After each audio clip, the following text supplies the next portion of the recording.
Good day. How are you today? I hope you're fine and okay.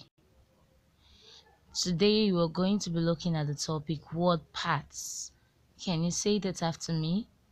Word parts. Now in this lesson we will be looking at the following. One, the meaning of the word parts, types of word parts, and thirdly, examples under the types of word parts. So I want you to please sit quietly and listen carefully as we go through the lesson. The first thing we're going to be looking at is, what are word parts? Word parts are made up of words. Can I hear you say that? Word parts are made up of words. When word parts are added together to form a word, the meaning of the word changes automatically. Now, like we all know, a word is made up of smaller words or unit words.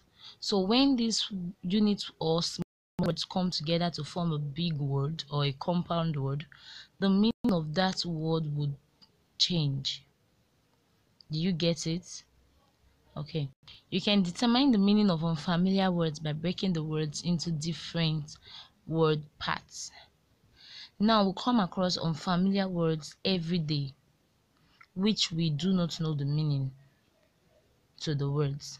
So to determine the meaning of these unfamiliar words, we can break them into smaller word parts, and with that it will be easier for us to determine the meaning of such words. Do you get it?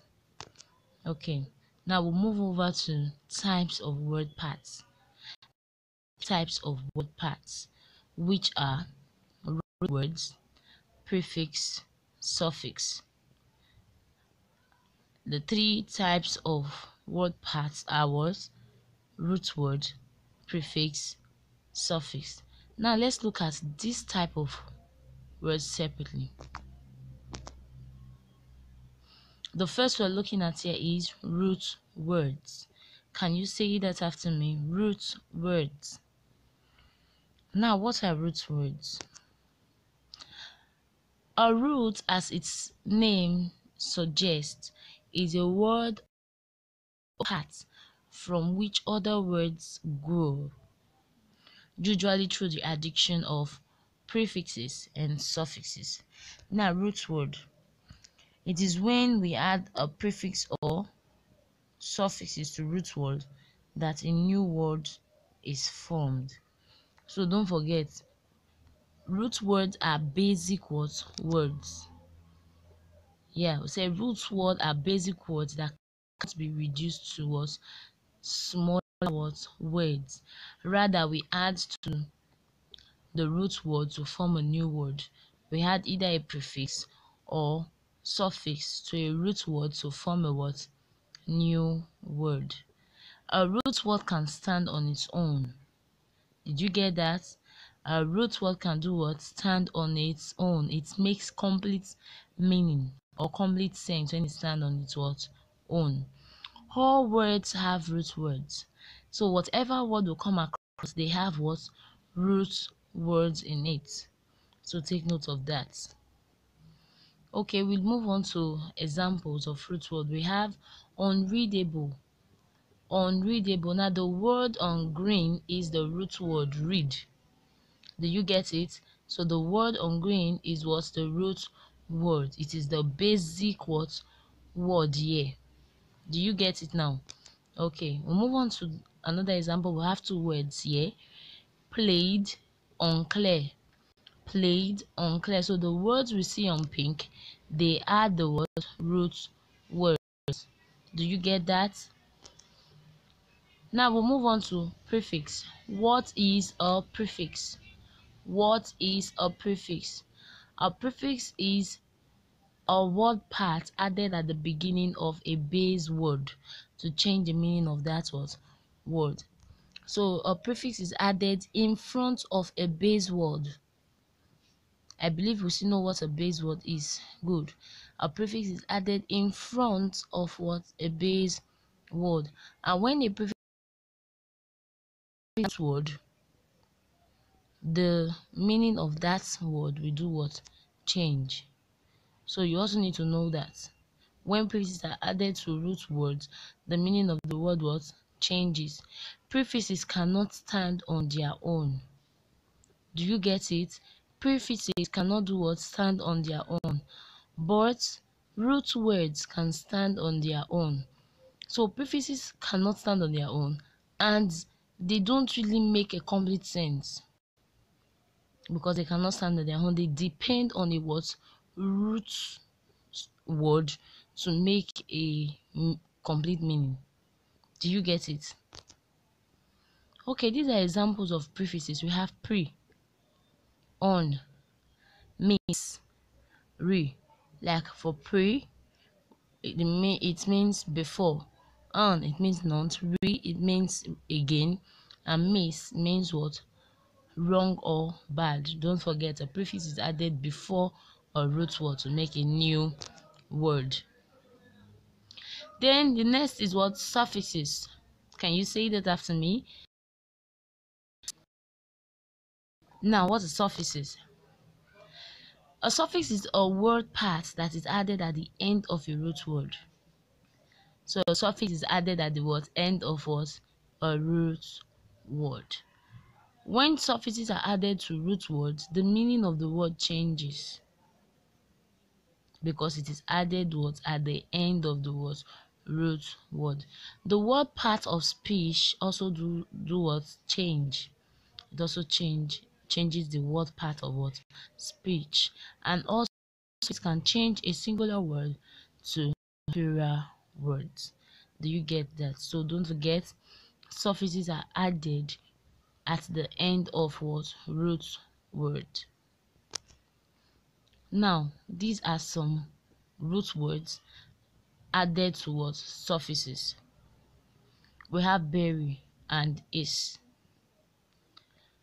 So the new word becomes what? Berries. You can see here that the single word berry has been changed to what? Plural word berries. We also have baby, ish, babyish. Here, the root word has changed its part of speech. Do you get it? Then also run, the new word becomes runner. The root word has added to a suffix, has changed the new word to another part of speech. Adore, able, adorable. Do we get it now? So suffixes are added to what? To a root word at the end of the what? Root word. These are other what? Suffixes. We have age, ants, ants, or, hairy, his, full. And these are the meaning of the words, and these are some examples of words. Do we get it now? So now, here we have root word, prefixes, and suffixes.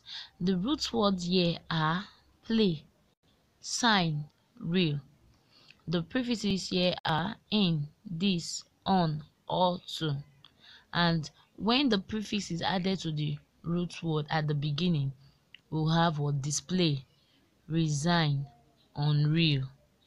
Then we have suffixes in, full, or, hid. And when it's added at the end of the root word, we have playful, resignation, reality. Do we get it now? Now, I believe you understand what you have just learned, and surely it is very easy to differentiate between root word, prefixes, and suffixes. Now, can you give the word part of these words? International, reconstructed. I want you to do it on your own. Okay, now let's look at it. The word part of these words. To the words given in the previous slide, the word parts are international, inter is prefix, nation is root word, and al is suffix. Reconstructed, re is the prefix, construct is the root word, ed is the word suffix. Do we get it now? I believe you got it why you did it yourself. So this is where I end the lesson today. Please do endeavor to attempt your assessment, and if you have any question, please drop it in the question and answer box, and I promise to answer it as soon as possible. See you in the next class.